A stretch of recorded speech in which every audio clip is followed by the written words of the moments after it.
How you doing? How you doing out there, Frankie Russo? Straight out of Brooklyn. You better believe it. What's going on? Hey, another day in the world with this mainstream media trying to go after our president, the Donald Trump. Make America great again. We're coming at you. Before we start the YouTube live gig show, I'm going to go scope live on at Frankie Russo 1, Frankie Russo TV. I got all my shows at ABC are on there, most of them.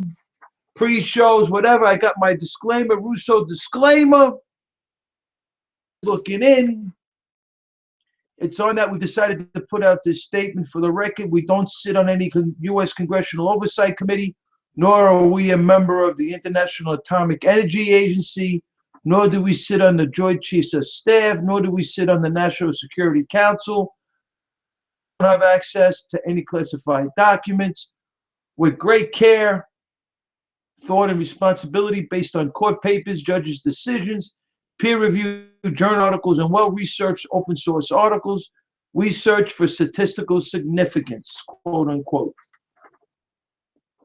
In all likelihood and all probability, we look for trends, inferences, patterns, and then we attempt to conceivably reach responsible conclusions. So that's the Russo disclaimer. Looking in, okay? We got that on the table.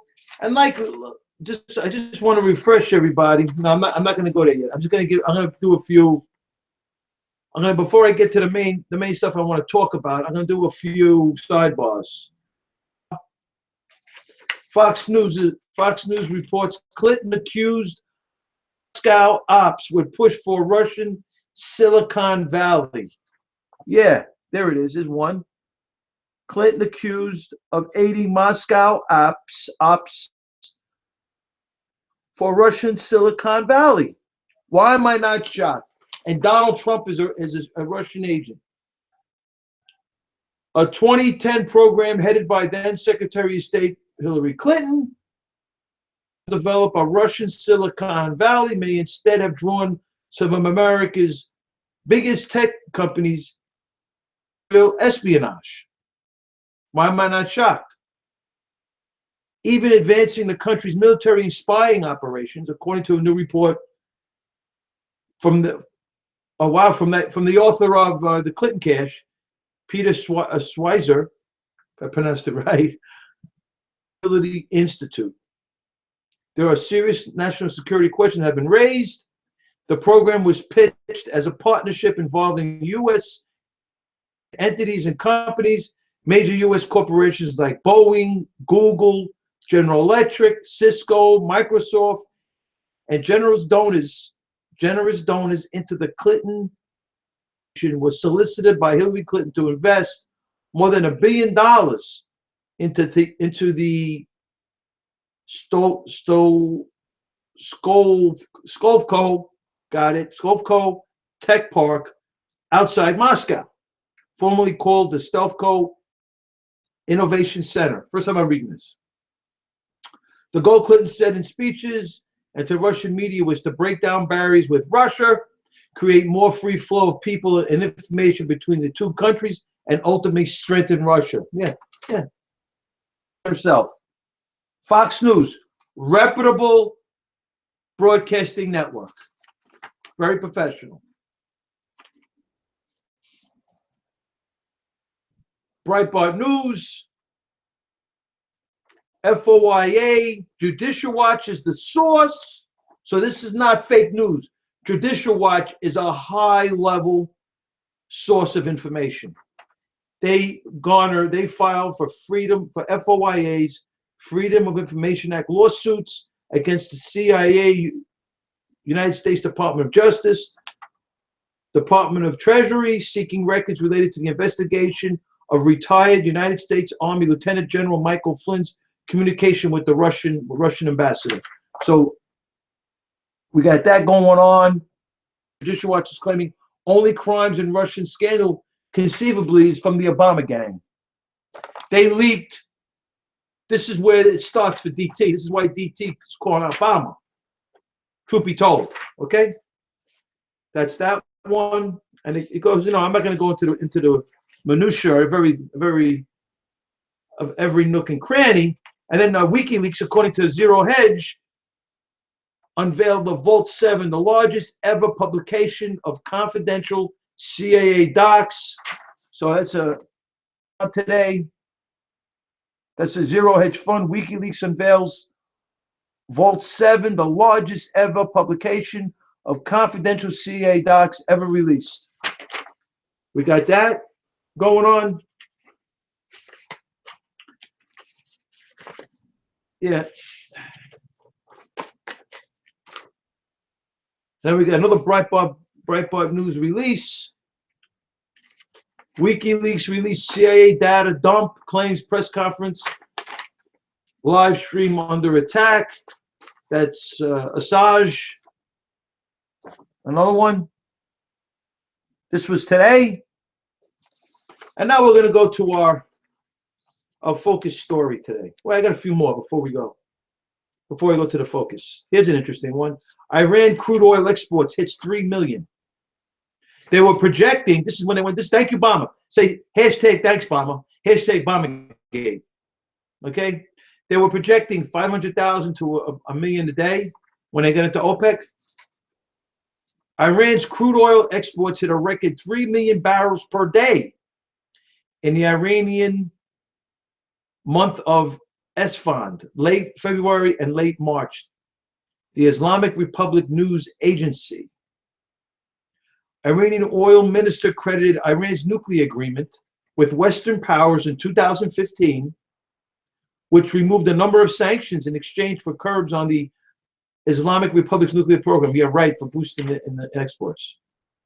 Before the nuclear agreement, we struggled to export 1 million barrels per day. So thank you, Obama, for enhancing their oil export, their oil production. There it is. And this is Reuters. And it's confirmed again by Bloomberg.com. Iran's oil exports touch 3 million barrels of oil a day. Bloomberg. So the Obama-Clinton crime family has brought Iran back. Iran's now producing 3 million barrels of oil a day. Here's another sidebar, which I thought was interesting. ZTE fined 1.1 billion for floating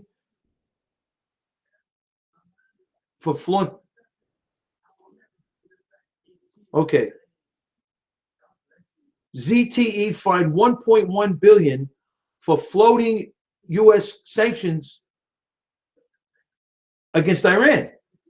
Chinese telecom giant CTE has been fined $1.1 billion and will plead guilty to charges that it violated U.S. rules by shipping U.S.-made equipment to Iran and North Korea. And we know what North Korea is doing with all their launches now. The ZTE, this is the first time I'm reading this article, so. The ZTE, not perfect. The ZTE Corporation obtained and illegally shipped U.S.-made equipment to Iran in violation of U.S. sanctions, to North Korea without correct export licenses, and U.S. said ZTE lied to authorities in its own way about the violations. It must now pay $192 million penalty, as well as $300 million, which will be suspended for 7 years, depending on the firm meeting certain conditions. And United States Senator General Sessions said ZTE Corporation not only violated export controls that sensitive American technology out of the hands of like Iran, they lied to federal investigators, even deceived their own counsel and internal investigators about their illegal acts. So that's, thank God for United States Trump appointee, Attorney General Jeff Sessions. And there's the article. ZET fined $1 billion for flaunting Floating? It's not floating. Flouting. Flouting. I never. U.S. sanctions against Iran.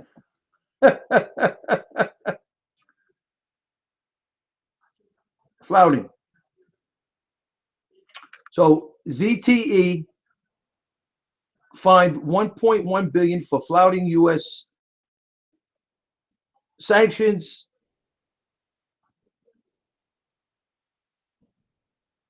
Against Iran. There it is. Okay? 1.1 billion.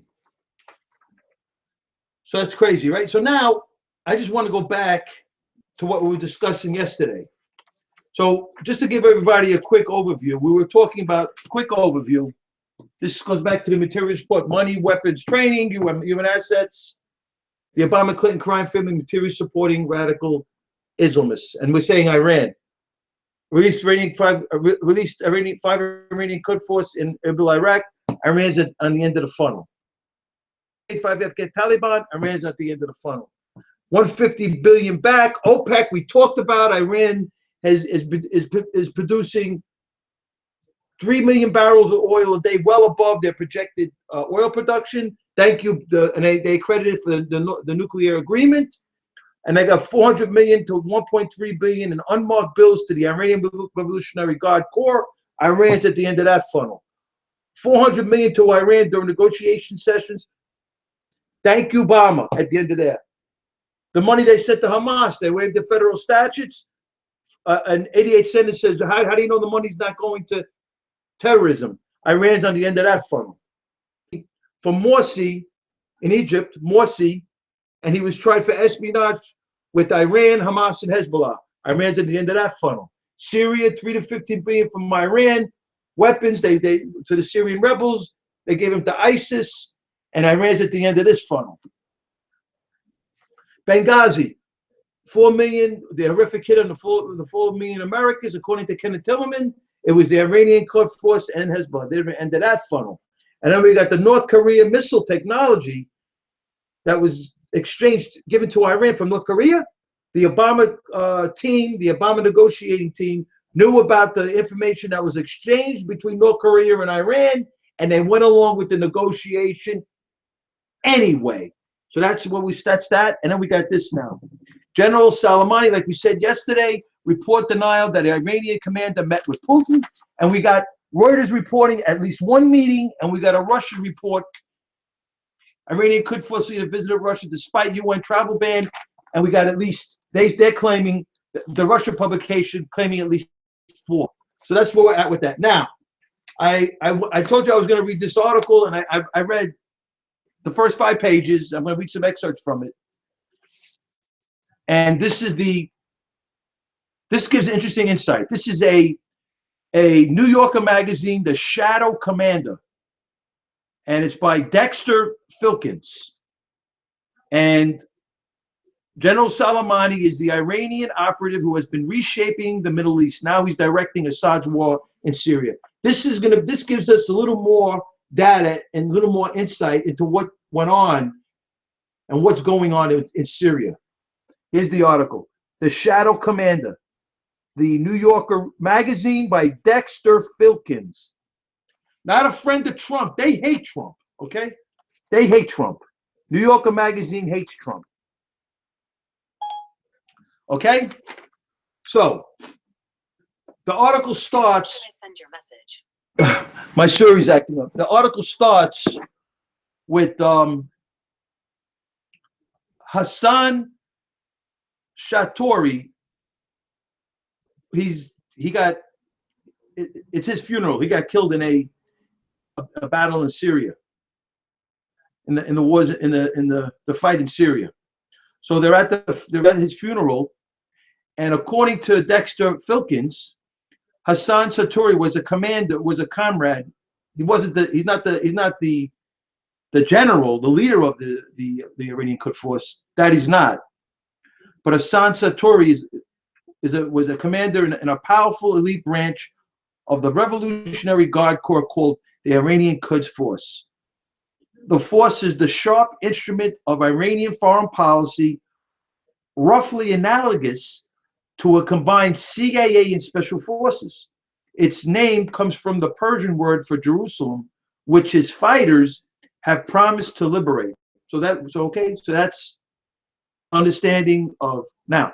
Sartori has spent much of his career abroad, first in Afghanistan and then in Iraq, where the Quds Force helped kill American soldiers. So with all we know so far with the Obama Clinton crime family, they've given all this back to Iran and they're killing Americans, okay? In addition, Sartori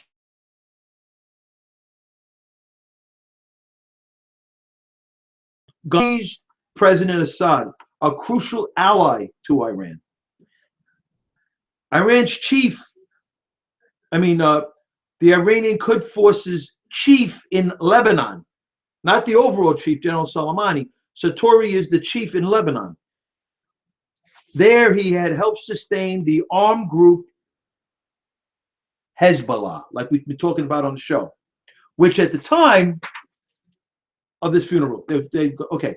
Now, Sartori, in addition, listen to this one. I was blown away by this. Sartori's, he is the father of Ahmad Mujigi, the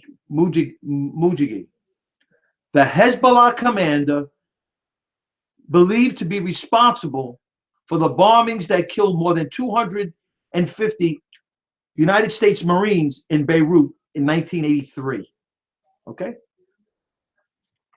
Now, I thought that was an interesting, obviously, but just to give you on how deep this whole thing goes.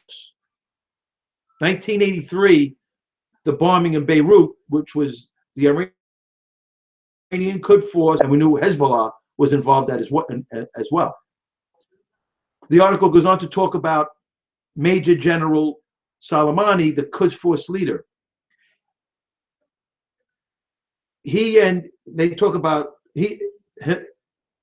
Soleimani and Sartori were very close, and they formed this during the Iran-Iraq War, the thing called the Sacred Defense, which lasted, this Iran-Iraq War, which I talk briefly about, lasted between 1980 and 1988 and left as many as 1 million people dead.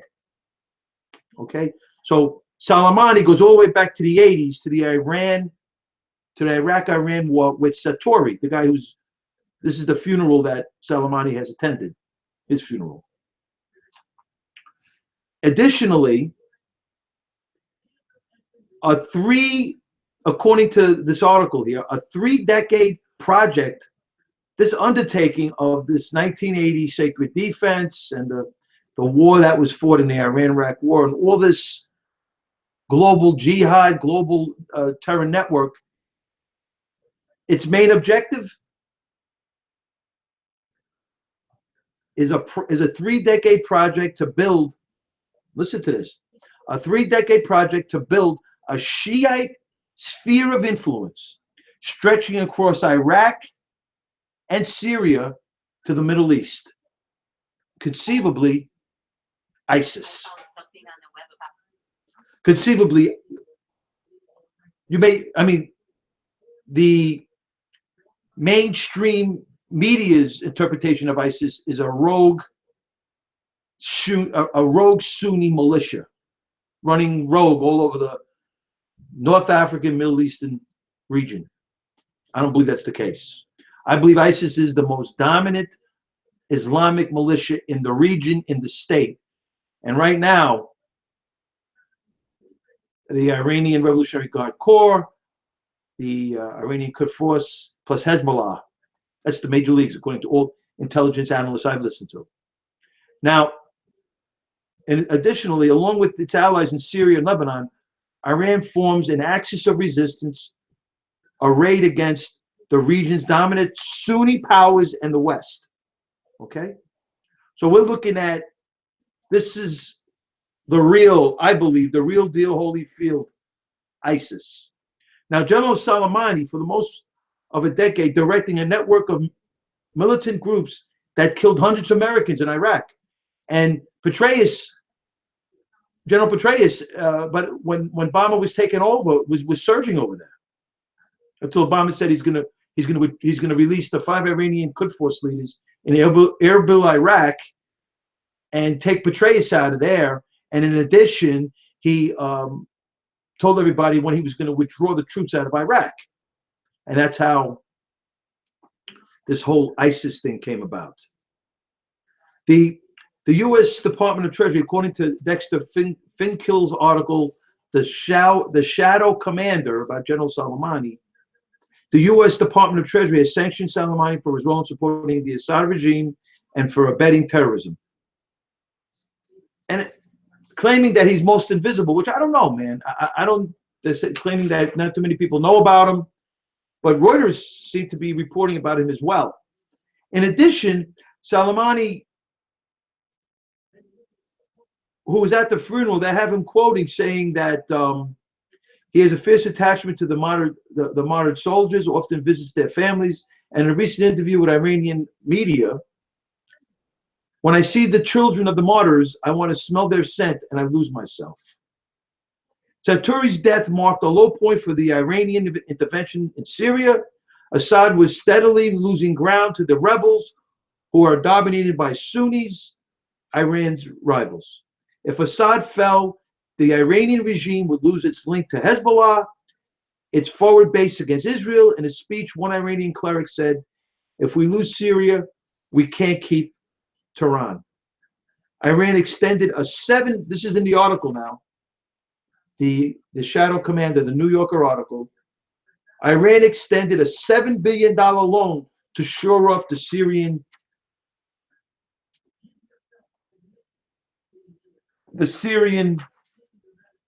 economy.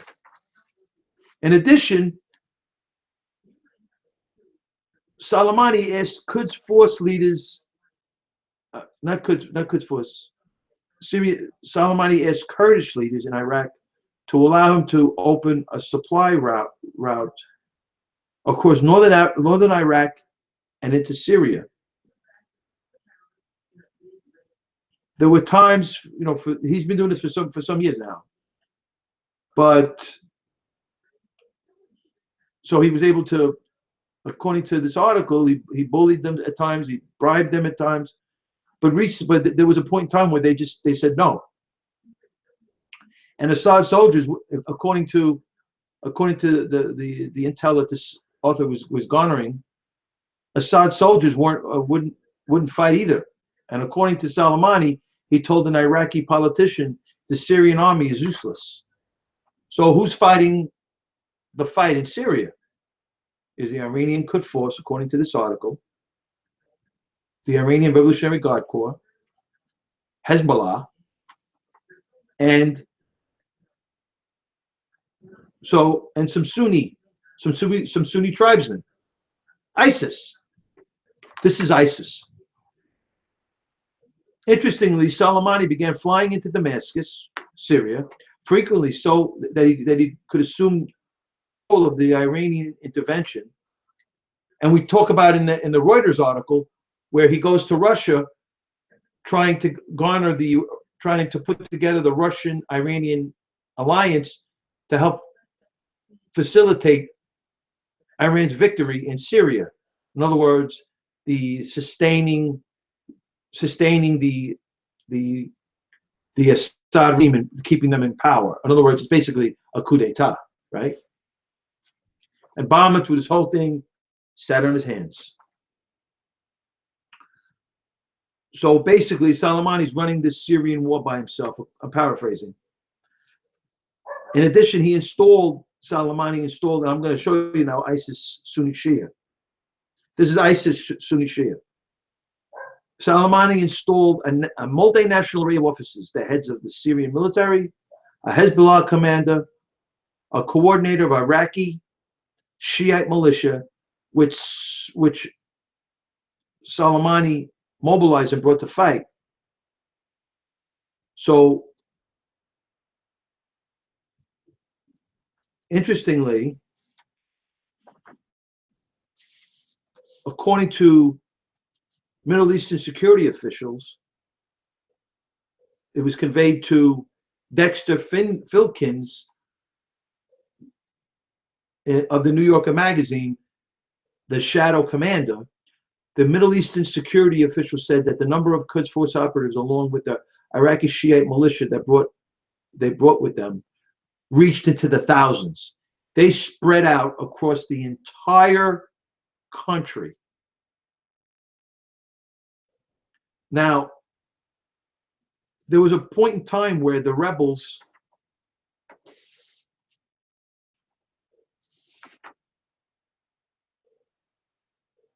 the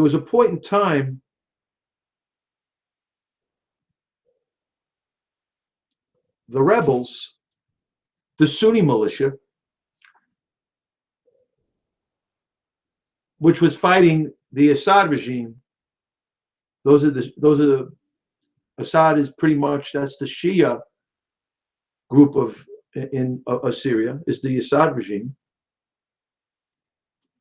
So the Sunni rebels, according to the mainstream media, that's ISIS, captured the Syrian town of Qazai near the Lebanese border. But Soleimani called on Hassan Nasrallah, Hezbollah's leader, to send more than 2,000 fighters. And Qasai sits at the entrance of the Bekaa Valley, the main conduit for missiles and other material to Hezbollah. If it was closed, Hezbollah would find it difficult to survive. So the truth be told, at the end of the day, they were able to, Soleimani and his, they cooperate, they put it together. And according to an Iranian expert at the American Enterprise, Hezbollah fighters encircled Qasai, cutting off the roads, then moved in. Dozens of them were killed, and were at least 8 Iranian officers, and the whole operation was orchestrated by Soleimani, and it was a great victory for Soleimani. Despite all of Soleimani's rough work, in Iran, he's a war hero, a decorated veteran of the Iran-Iraq War. His powers comes mostly from his close relationship with who provides the guiding vision for the Iranian society, and has referred to Soleimani as a living martyr of the revolution. You believe this? Soleimani is a hardline supporter of Iran's authoritarian system. And those are the first 5 pages. I'm going to read the rest of this article, and I'm going to get more excerpts. But what I see shaping in this whole thing, and it's beginning to start to take shape now. What has happened is mainstream media is saying that ISIS conceivably is this rogue Sunni militia. So everybody's saying we have to get ISIS. We have to get ISIS. But who's ISIS, right?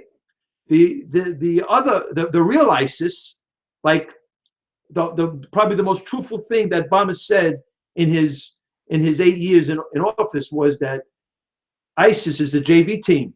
The Sunni militia is the JV team. The rogue Sunni militia is the JV team. The major leagues is the Iranian Revolutionary Guard Corps, the Iranian Quds Force, General Soleimani, and plus Hezbollah. And that was proven out in Benghazi, where we had Ansar al-Sharia was talked to be involved in the hit, the unfortunate hit on the 4 Americans. There was talk that this Libyan Islamic fighting group that conceivably performed the coup d'etat on Gaddafi, they were supposedly involved. It was all subterfuge. It was all deception. And the group behind it, according to Kenneth Timmerman and General Michael Flynn, in some ways, Michael Flynn also was confirming that Iran was involved. People have a tendency to forget. Lieutenant General Michael Flynn was the CENTCOM commander. He was a CENTCOM commander. This guy's big league. Okay. So what I see happening with Syria was that maybe which I don't understand, but maybe they got rid of Gaddafi because they wanted to create a route where they can route weapons conceivably, because there was rumors that there was weapon after the Gaddafi coup d'état, there was weapons running into Benghazi, conceivably to eventually run the weapons through into Syria. According to Ken Timmerman, the Iranian Revolutionary Guard Corps and General Salmani got sniff of this, and they did the Benghazi hit with Hezbollah. So, but what's really crazy is that we end up, according to all published reports, we end up getting, I don't know how much money. They're saying $500 million. Let's just say a lot of money into Syria.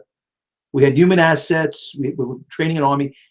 We got them weapons, and conceivably they had to sign a contract, according to Chuck Hagel, that the Syrian rebels were not to fire at the Assad regime. They were only to fire at ISIS.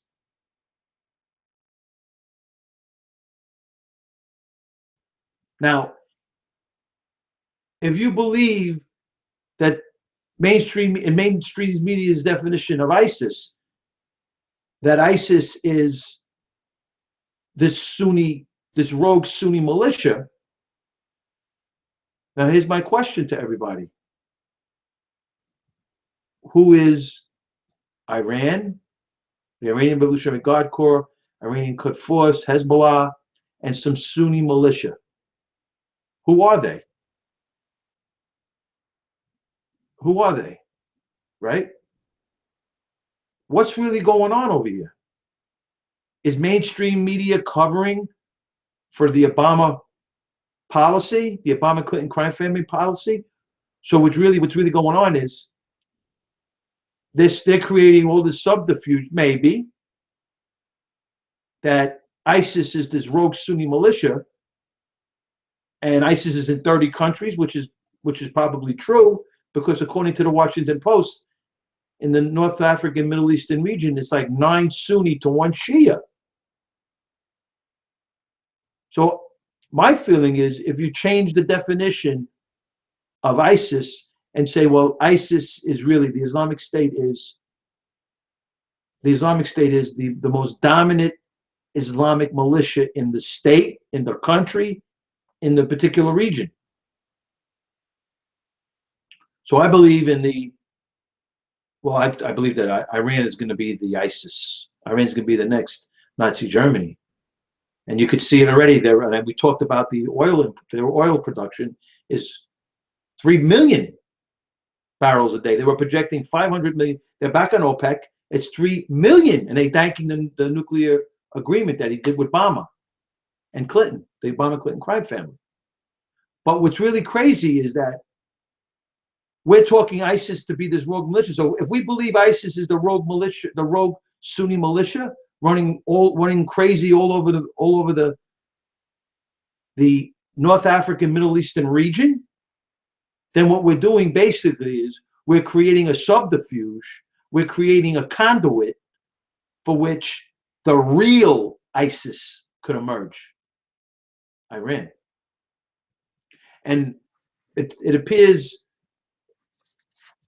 as we move forward, and this article is talking about how concerned they are that if Syria loses, if Assad loses his foothold in Syria, the coup d'etat that they're performing, basically, the Iranian Quds Force is performing a coup d'etat in Syria, and Obama is sitting on his hands like he did with Maliki in Iraq, and like he did with Morsi in Egypt, where they were more involved, and they were very involved in Libya.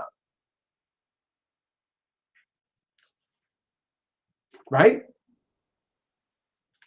This article confirms what we read yesterday, that Soleimani was visiting Russia to trying to facilitate the Russian-Iranian alliance and asking Russia to help them with the fight to keep Assad in power.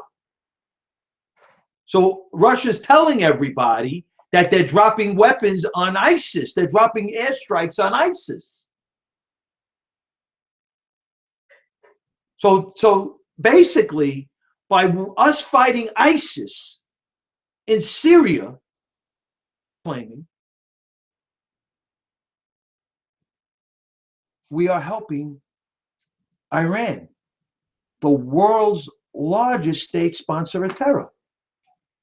Because conceivably, according to the initial reading of the Shadow Commander, New Yorker magazine article about General Soleimani, I read the first 5 excerpts from the first 5 pages, that they're concerned about Assad, because Assad has no army.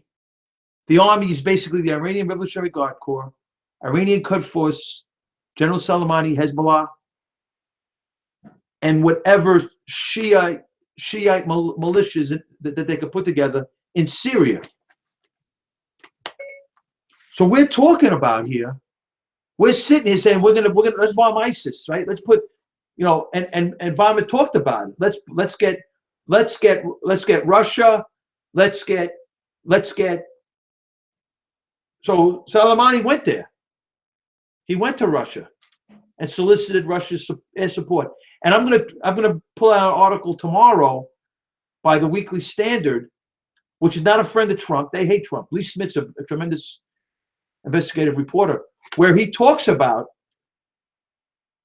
America providing air support for General Soleimani, where America is providing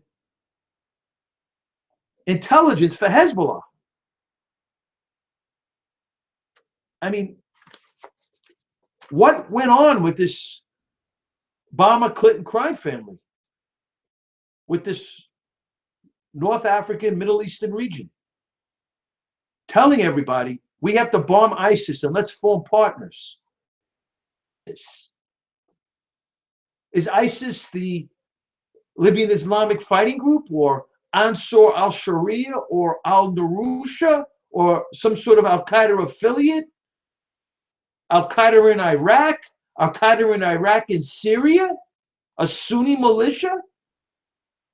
That might be a ruse, conceivably, because when you really think about it,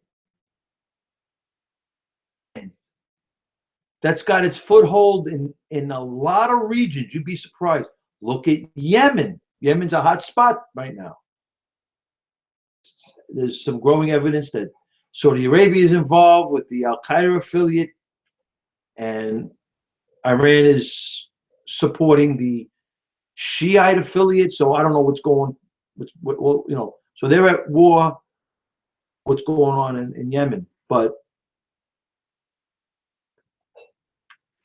Iran, Syria, and Russia is a definite alliance, and it's proven through the oil. And mainstream media is saying that Trump is an agent of Russia. Really? Really?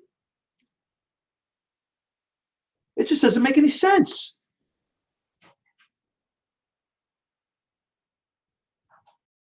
Soleimani's going to Russia.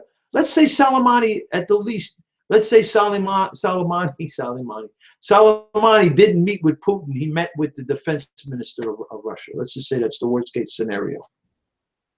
Various published reports.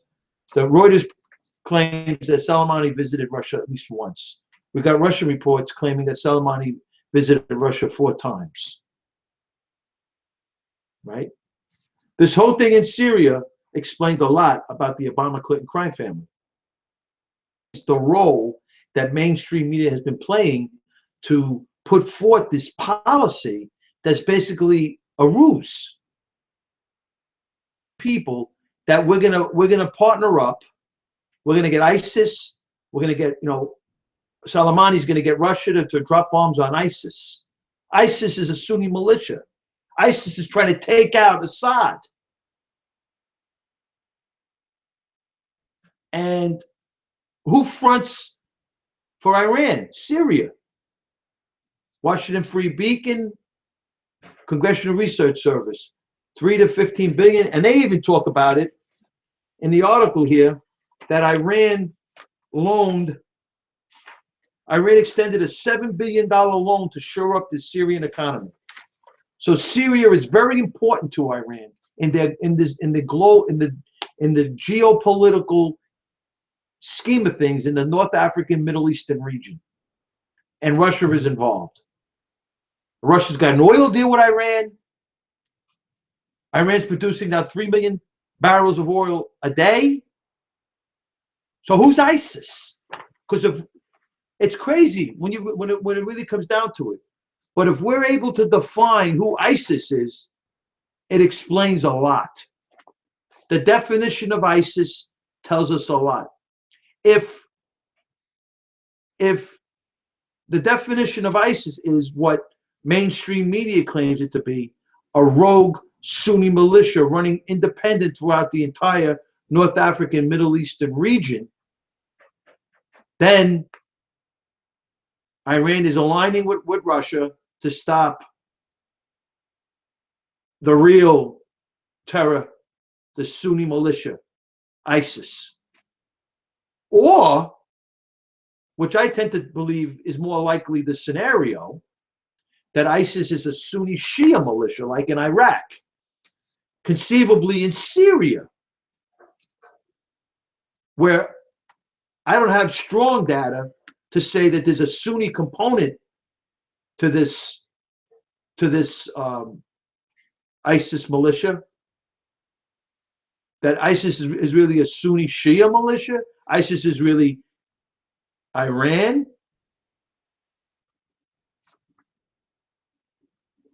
That makes a lot of sense to me. So basically,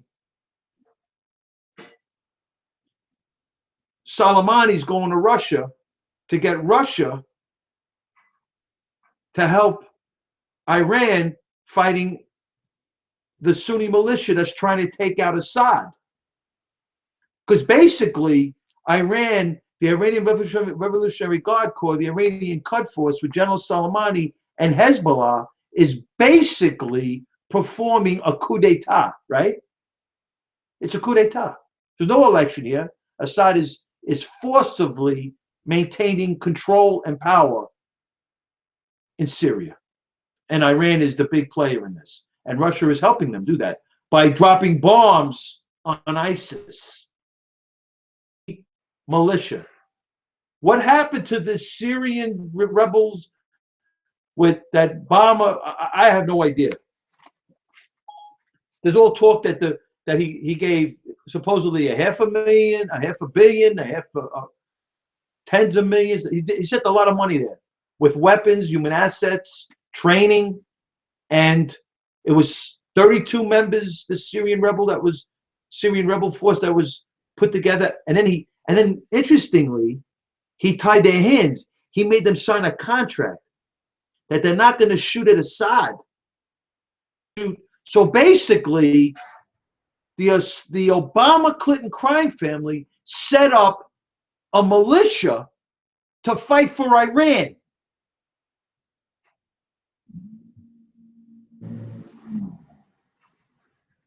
It can be argued.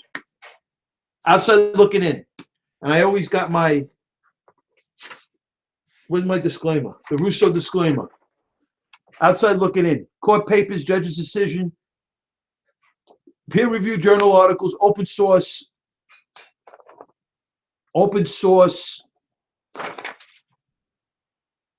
well-researched open source articles. That's what that is. Russo disclaimer. I don't have access to classified documents, no oversight committees. I don't sit on Joint Chiefs of Staff, National Security Council, International Atomic Energy Agency.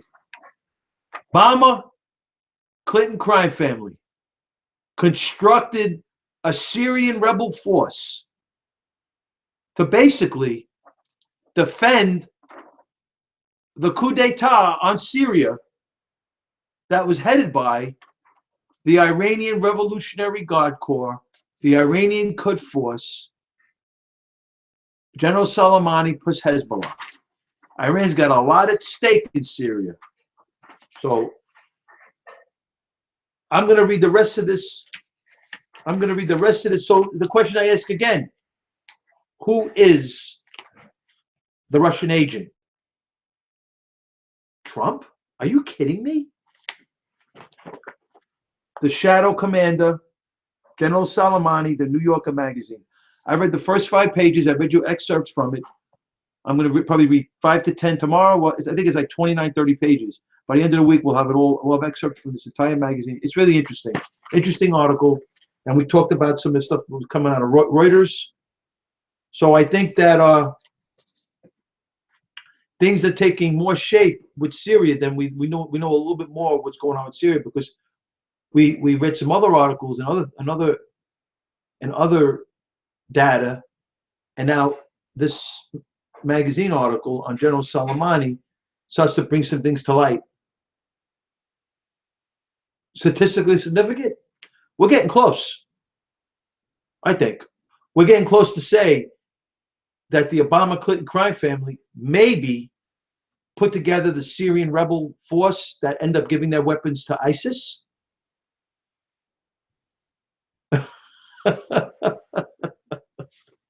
Right? So it's crazy. I mean, this is like so un-American, right? We're in this game to win. So we send money, weapons, training to a Syrian rebel force that signed the contract that they're only going to fire at ISIS. They're not going to fire at Assad. So basically, they were put there to defend Syria. And that's why Obama, knowing that Assad used chemical weapons on their people, conceivably, they went before Congress. They testified, they wrote letters, and they testified before Congress that I guess they covered their collective selves. They covered themselves to make certain that they put it out there, that everybody's aware that Assad used chemical weapons on its people. That was supposed to be the red line, right? But Obama, as always, sat on his hands. He sat on his hands with Maliki in Iraq, another Shia government. He was involved in the overthrow of Mubarak with Morsi, and then he got sideswiped over there, and then with Libya, that as well. And now we got Turkey, which that's very questionable. That was a fake coup d'etat or a real coup d'etat. And now we got America that we're worried about. This is a really, really, well, it's crazy. I think it tells us a lot why it doesn't make sense to me. That's why I go to this stuff instead of trying to figure out what the CIA, I mean, that's all that intrigue between the intelligence agencies. That's unbelievable. And Trump walked into a lot, man. Thank God we got DT. Make America Great Again. This is the Frankie Russo YouTube live show coming straight out of Brooklyn. Okay, so I'm going to go to my Scope Live now at Frankie Russo 1. And we're going to continue with this Shadow Commander, General Soleimani. And we're going to try to make more sense out of the Syria conflict with Clinton and the criminals, the crime family with John Kerry and the rest of them with that fake fraud Iranian nuke deal. So I'll leave you all with the same question I started off with. Who is really the Russian agent? Frankie Russo, see you tomorrow night. I'll see you in the future.